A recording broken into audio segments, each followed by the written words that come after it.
Before the foundation of nations, before the wisdom of men became their pride, there existed realms and forces far beyond comprehension. I tell you this not to entertain, but to warn. For what I am about to share is no mere story. It is a fragment of truth buried deep within the pages of forgotten scrolls. Truth that has cost men their minds, their soul, and in some cases, their very existence. The world speaks of King Solomon, a man of unshakable wisdom, gifted by God himself. His judgments echoed through the ages. His temple stood as a beacon of divine presence. But even the wisest man to walk the earth knew this truth. Wisdom alone is not enough. Power, when placed in the hands of the righteous, demands more than judgment. It demands control. Control over the unseen forces that shape our world. And so, Solomon made a choice no man of faith, no servant of the divine should dare to make. He summoned him, Asmodeus, the prince of demons. But why? Was it arrogant? Was it desperation? No, it was necessity. The temple he built for God's glory required more than stone, more than gold. It required mastery over forces that only Asmodeus could command. Solomon did not summon him out of folly. He summoned him out of wisdom, the kind of wisdom that comes at a price. To the people of Jerusalem, Solomon was untouchable, a figure so close to God that his very words seemed divine. But within the walls of his chamber, he faced a presence that no mortal should endure. Asmodeus, whose name means the destroyer, he was no mere adversary, no mindless force of chaos. He was cunning, ancient, and deeply patient. Their encounter was not a clash of power, but a meeting of minds. Solomon sought control. Asmodeus sought something far greater. The question is not why Solomon summoned Asmodeus. The question is, who truly had control, Solomon or the demon? The answer lies in the silence between what history dares to tell and what it refuses to remember. And that is where our story begins. Throughout history, the name Solomon has been spoken with reverence and awe. A king unlike any other, blessed with wisdom that seemed to transcend human understanding. But where did this wisdom come from? What made Solomon, son of David, stand apart from all the rulers who came before and after him? According to the book of 1 Kings 3 verses 5 to 12, Solomon's journey began in a dream. God appeared to him and said, "Ask for whatever you want me to give you." It was a question that could change the fate of a kingdom. Solomon didn't ask for riches, victory over his enemies, or even long life. Instead, he asked for wisdom, a discerning heart to lead his people and to distinguish between right and wrong. God was pleased with his selfless request. He granted Solomon not only wisdom, but also wealth and honor beyond any king in history. Rabbinic scholars, including those recorded in the Talmud, Baba Butcher 15a, describe Solomon's wisdom as unparalleled, touching on every subject known to man. He was said to have written over 3,000 proverbs and more than 1,000 songs, as mentioned in 1 Kings 4 verse 32. But his wisdom extended far beyond words. Solomon studied the natural world, the plants, the animals, and the stars. In 1 Kings 4 verse 33, it is written, he described plant life, from the cedar of Lebanon to the hyssop that grows out of wall. He also taught about animals, birds, reptiles, and fish. Perhaps the best known demonstration of Solomon's wisdom is found in 1 Kings 3 verses 16 to 28, the judgment between two women who came before him, each claiming to be the mother of the same child. It was a moment of great tension. Solomon, without hesitation, ordered, "Bring me a sword." The crowd fell silent as the king declared, "Cut the living child in two and give half to each woman." The wisdom of this command was not in the act itself, but in the response it provoked. One woman begged for the child to be spared, willing to lose him so he might live, while the other remained silent. Solomon declared, "Give the child to the first woman. She is his mother." His people were astonished at the depth of his understanding. This story has been retold for millennia, a testament to the divine insight Solomon possessed. Yet Solomon's wisdom wasn't confined to earthly matters. Ancient texts, including the apocryphal Testament of Solomon, suggest that his knowledge extended into the spiritual realm. Some sources claim that Solomon was given the power to command spirits and demons, using a ring said to have been given to him by an angel of the Lord. This ring, inscribed with the seal of God, allowed him to control these entities and even use them to build the temple itself. Though this story is not found in the canonical scripture, it appears in works such as the Pseudo-Clementine homily and later mystical tradition. But with great knowledge comes great responsibility and often great danger. Solomon's wisdom, so celebrated and revered, may have led him to confront forces that no ordinary man could face. As Proverbs 1 verse 7, attributed to Solomon himself, warned, "The fear of the Lord is the beginning of knowledge." Did Solomon's wisdom bring him closer to God, or did it open doors to realms he was never meant to enter? As the years passed, Solomon's pursuits became more ambitious. His hunger for understanding extended into areas few dared explore. What if the wisdom that made him the greatest of kings also brought him face to face with forces that sought to destroy everything he had built? What if the price of knowing so much was standing on the edge of a world no man was ever meant to see?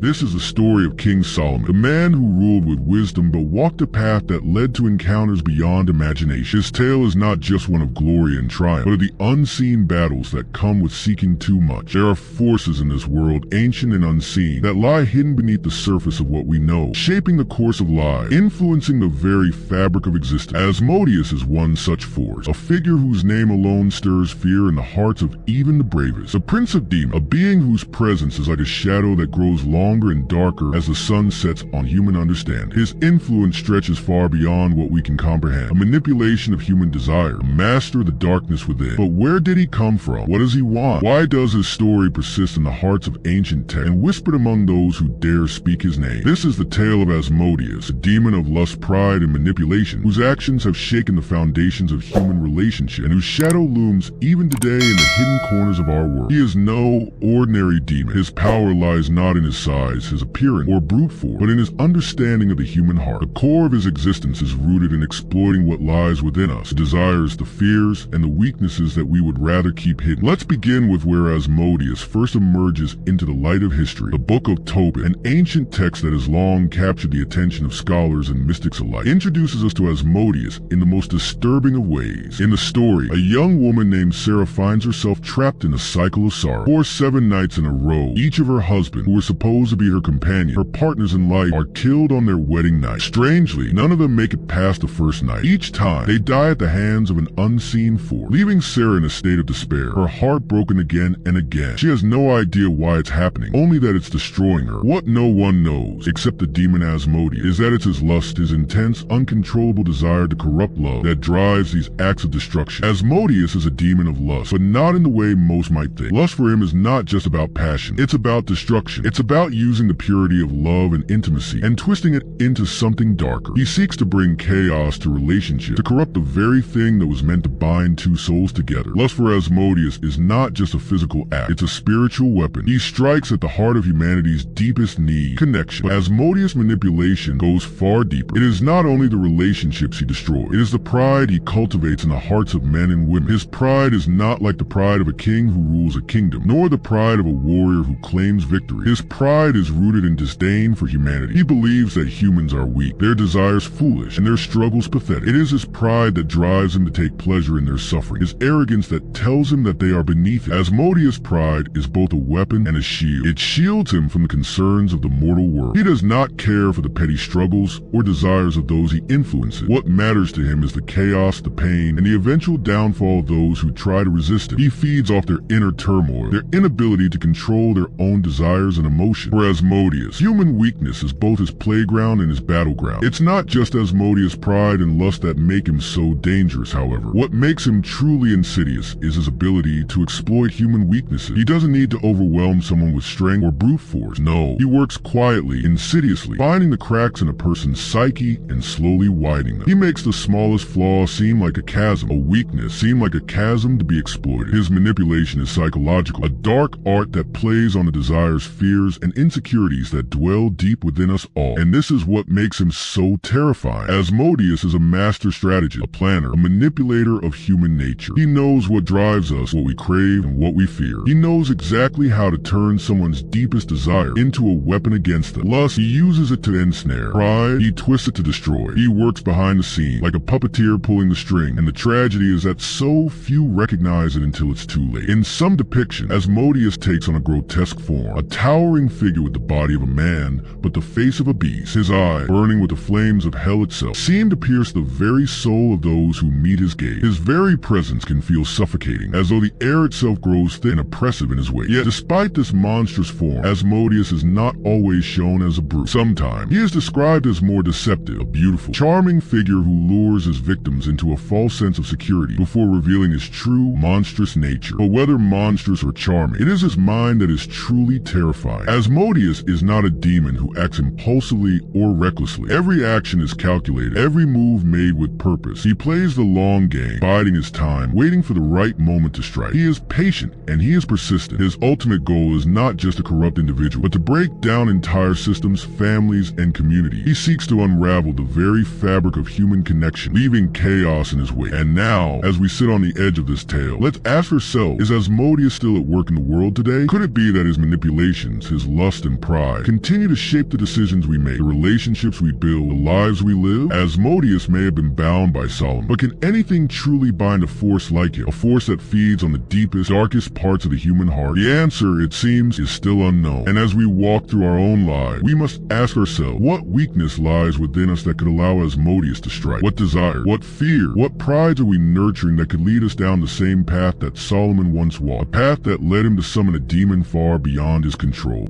Solomon kneels in the quiet of the night, his face illuminated by flickering candlelight. The temple he seeks to build in the name of God is no ordinary construction. It is the embodiment of his ambition, a symbol of eternal grandeur. He is not alone in his thought. The weight of his destiny rests on his shoulders, and with it, the burden of knowledge. His prayer rises to the heavens, but in the stillness, a deeper call is made, a call that reverberates through the very fabric of existence. Solomon, the wisest of kings, whose name has been whispered in all throughout generations, now seeks a power beyond even his vast understanding. He seeks Asmodeus. Solomon, in all his wisdom, sought more than just divine favor in the construction of his grand temple. He sought power, the kind that would bend even the forces of darkness to his will. It is in the shadows of this ambition that Solomon, famed for his wisdom, would summon a demon whose very essence is a challenge to that wisdom, Asmodeus. In the world of ancient mysticism, Solomon's seal was not just a symbol of wisdom, but a powerful tool of control. Legend has it that when Solomon used this ring, bestowed upon him by the archangel Michael, it allowed him to command demons, beings of unspeakable power. But as with all things touched by the divine and the damned, the price of such power is not always clear. The sound of chains, distant yet unmistakable, echoes in the background as Solomon's incantations grow louder. It is then, in the flickering shadow, that Asmodeus makes his presence known. His form does not appear as a single fixed shape, but as a moving shadow, shifting in ways that defy reason, embodying both human and monstrous features. His eyes, if they could even be called eyes, glow with an otherworldly fire, piercing through the dim light like burning coal. But Solomon did not know what he had truly awakened. Asmodeus, bound by Solomon's ring, was a force of unimaginable pride and cunning, a being who could manipulate the very essence of desire and destruction, a demon whose power rivaled that of the gods themselves. He was no mere servant. He was a creature of rebellion, a prince among demons, who believed that no one. Solomon's voice, low and steady, echoes in the silence of the chamber. Come forth, Asmodeus. I summon you not for my own gain, but to fulfill my purpose in the eyes of God. Serve me, and your power will know no equal. But Asmodeus's response is not one of submission. A voice, as deep as the earth itself, rumbles through the chamber, resonating with an ancient, almost terrifying authority. Why do you summon me, O wise king? Do you think your wisdom can outmatch me? Do you believe that your knowledge can bind me for eternity? You, who seek to build a temple of peace, now call upon a force of destruction. What is it that you truly desire, Solomon? What is it that you truly seek? These words were not the words of a servant. No, they were the words of a prince, an entity who believed himself to be above the very God Solomon revered. Asmodeus, the embodiment of pride, scoffed at the notion that a mortal king could control him. He saw Solomon not as a wise ruler, but as another fool caught in the web of his own hubris. Solomon had summoned Asmodeus to serve him in his grand endeavor, but now Asmodeus was not merely a tool. He was a challenge, an embodiment of the very pride and lust that Solomon had thought he could control. There is a brief moment of silence, a pregnant pause that seems to stretch on for eternity. The tension in the room is thick, and it feels as if the very air is holding its breath. And then, with a sudden, sharp movement, Asmodeus fully materializes, his form coming into focus. The shadows of his being seem to twist and distort as they settle into a figure that is at once human and monstrous. He stands tall, his body a grotesque amalgamation of man and beast. His eyes glow like twin inferno, burning with an intensity that threatens to consume the very soul. Solomon had expected a servant, a demon to obey his will. What he had not anticipated was the force of rebellion that stood before him. Asmodeus, despite being bound by the ring, was not a creature that could easily be controlled. His pride and arrogance were unmatched, and in the silence of the chamber, he bided his time, calculating his next move. Asmodeus steps forward, his voice carrying a chilling calmness. You summoned me, Solomon, but do you truly understand the cost of my service? Do you believe you can control a force that embodies all that you despise? You seek to build a temple of light, but you will find that darkness follows wherever I tread. Asmodeus's words were not threats, they were truths, wrapped in veiled contempt. He understood the weakness of human all too well, the lust for power, the pride that drove them to seek control over the uncontrollable. And now, Solomon, the wisest of men, had become yet another fool in the long line of kings who sought to bend the supernatural to their will. will. I know what you are, Asmodeus. I know the darkness that runs through your veins, but you will serve me, for the power that binds you is greater than your pride. Solomon's words were brave, but they were also naive. For though the ring may have bound Asmodeus, it did not diminish the demon's nature. Solomon's wisdom had been tested in many ways, but never before had he faced such a challenge, one that was not just a matter of intellect, but a strength of will. Asmodeus, it seemed, was a force of nature, unyielding and merciless. Asmodeus had been summoned, but what Solomon could not know was that in this moment, he had unleashed something that could never be truly contained. The very nature of Asmodeus was not one to serve. It was one to manipulate, to corrupt, to destroy. And now, the king had to face the consequences of his ambition. What price would he pay for the knowledge he sought?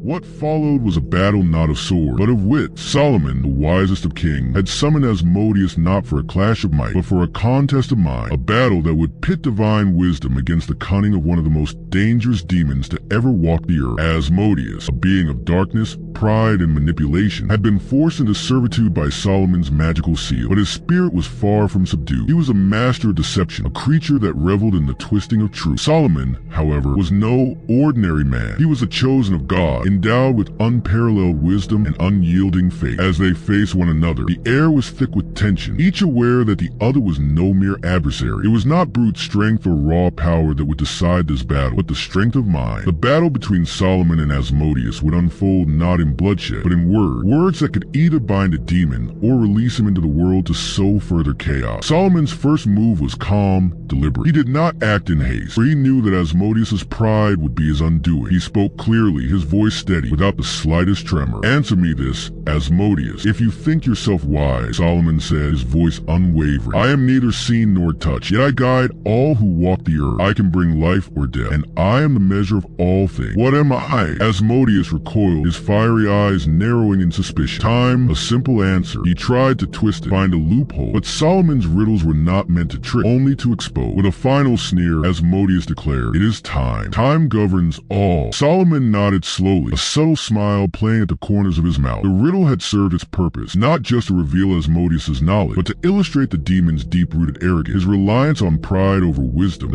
Solomon, the wisest king to ever reign over Israel, had emerged victorious from his encounter with Asmodeus. The demon had been bound by Solomon's wisdom, and for a time, peace reigned in the land. Yet even the mightiest of kings is not immune to the frailties of the human heart. Despite his triumphs, Solomon's downfall was inevitable. His very humanity, his desires, and his weaknesses would lead him astray. In the years that followed, Solomon's once unshakable devotion to God began to wane. His earlier victories, his unrivaled wisdom, and his success in building the grand temple were overshadowed by his growing need for power, pleasure, and prestige. He sought alliances with foreign nations, not merely for peace, but for the accumulation of wealth and influence. And in his pursuit of these ambitions, Solomon turned a blind eye to the very wisdom that had once guided him, forgetting the divine laws that had once been his foundation. As Solomon's opulence grew, so did his moral decay. His palace was filled with luxuries beyond imagining: gold, fine garments, exotic treasures, and the finest wine. His kingdom flourished, but his soul faltered. He surrounded himself with advisors, many of whom were far less virtuous than those he had trusted in his youth. The people of Israel saw the king's wealth and power, but behind closed doors, Solomon's heart was filled with desire that had once seemed so distant from his mind. Solomon grew in power and wisdom. There were moments when his vigilance waned, and even the greatest minds can falter. The very ring that had bound Asmodeus, the one that had given Solomon dominion over the demon, would become the symbol of his ultimate downfall. According to legend, Asmodeus, not content with being bound to the will of Solomon, had long been plotting a way to break free from the restraints imposed upon him. Through cunning and deceit, the demon found a way to steal the very ring that had kept him in check. In the dark corners of Solomon's palace, Asmodeus watched, biding his time. As Solomon's heart began to lean toward pride and indulgence, the king grew more distant from the divine guidance he had once sought so fervently. The once wise and faithful ruler began to give in to temptation, and Asmodeus, ever the opportunist, seized his chance. It is said that Asmodeus, in his cunning, was able to trick Solomon into losing possession of the magical ring that had once kept him bound. The demon, knowing that Solomon's connection to the divine was now weaker than before, capitalized on his vulnerability. Stealthily, he stole the ring and with it, the power to control the forces of darkness that had been under Solomon's command. With the ring now in his possession, Asmodeus' influence over the king was no longer just psychological. It was tangible, overwhelming, and boundless. Asmodeus, free from the confines of the ring, sought to manipulate not only Solomon, but also the very forces of darkness that had once been under the king's control. It is believed that Asmodeus called upon other demons, those who had once been subject to Solomon's rule, and whispered in their ear, persuading them to follow his lead. One by one, the demons who had once feared the king's wisdom now rallied under Asmodeus' banner. Asmodeus had become a figurehead, a prince among demons once again. With the magical ring in his possession, he gained the strength to sow discord among the forces of darkness, uniting them in ways that had not been seen before. The once fractured legions of demons were now a unified front, their power growing with every passing day. But this was only the beginning of his revenge. Asmodeus didn't stop with Solomon. He sought to corrupt the very essence of Solomon's kingdom. Through his manipulation, he led the king down a path of moral decay, convincing him to seek out forbidden alliances. Solomon, once a devout servant of God, began to indulge in the pleasures of the flesh, foreign wives, idol worship, and a lifestyle that clashed with the divine wisdom he had once embraced. These actions, guided by Asmodeus' whisper, marked the beginning of the end for Solomon's reign. With each mistake Solomon made, the power of Asmodeus grew. The demon's influence over the king reached new heights as he twisted Solomon's once pure intention. Solomon, lost in his desire, failed to recognize the threat that had once been bound and sealed by his own wisdom. The theft of the ring and the subsequent rallying of the demons under Asmodeus' control was not just an act of revenge. It was a calculated move that set the stage for Solomon's eventual downfall. No longer was Solomon in control of the spiritual forces around him. The very demons he had once held at bay were now united in their mission to bring about his destruction, and through his unchecked pride and the slow erosion of his divine connection, Solomon would fall into the very trap that Asmodeus had set for him. Indeed, the theft of the ring marked a pivotal moment, not only in the life of Solomon, but also in the unfolding narrative of Asmodeus' vengeance. The once proud king, now under the sway of the demons he had once ruled, would find that the cost of his wisdom had been far greater than he had ever imagined. The tale of Solomon and Asmodeus, though ancient, continues to echo through the corridors of time, a reminder of the eternal struggle between light and darkness. It is more than just a story of power, demons, and kings. It is a reflection of the choices we made and the consequences that follow. As we reflect on the legacy of this tale, we are reminded of the tremendous value of wisdom. Solomon, the wisest of kings, knew that with great power came even greater responsibility. He understood the spiritual realm's depths, and in his pursuit of knowledge, he faced challenges that would bring many to their knees. But even Solomon, with all his wisdom, was not immune to the subtle allure of pride, the temptation to believe that one can outsmart the very forces that govern the universe. It is a story of faith too, for it was faith that gave Solomon the strength to summon Asmodeus and keep him in check. But faith alone, unchecked by humility and vigilance, can be just as dangerous. Solomon's story teaches us that faith without humility can lead to arrogance. Arrogance, in turn, can blind us to the dangers we face. And when we allow our guard to drop, darkness finds a way in. But perhaps the most vital lesson of all is the importance of humility. Solomon, in his later years, allowed the whispers of temptation to cloud his judgment. What began as an earnest pursuit of knowledge turned into a dangerous arrogance, a belief that his wisdom was beyond reproach. And in that belief, he opened a door that led not only to his own fall, but to the downfall of his kingdom. The legacy of this tale, therefore, is not just one of caution, but also of redemption. It is a warning that even the most powerful and wise among us must remain vigilant, humble, and constantly aware of the subtle dangers that surround us. For Asmodeus is not just a figure of ancient lore. He is a symbol of the pride that can take root in any heart, the temptation that can corrupt even the strongest soul. So,